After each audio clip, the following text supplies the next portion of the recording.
Welcome to the Slop Farm. Enjoy the video. You start by preparing the essentials. Open the textbook to the QR and unlock your phone. Make sure camera permissions are on. Point the camera, center the code, and wait for a preview link to appear. If the camera doesn't detect it, switch to a dedicated QR app or toggle autofocus.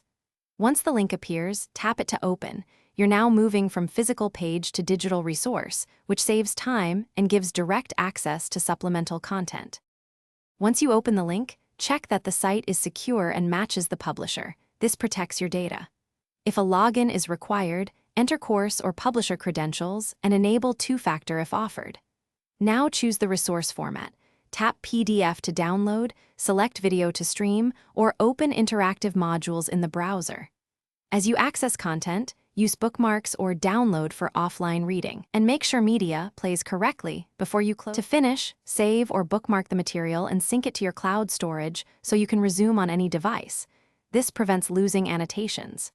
If scanning fails, manually enter any short code printed near the QR or search the textbook title on the publisher's site. If content refuses to load, clear your browser cache, update the QR app or browser, and retry scanning. This simple reset fixes most issues and gets you back to studying without delay. Thanks for watching.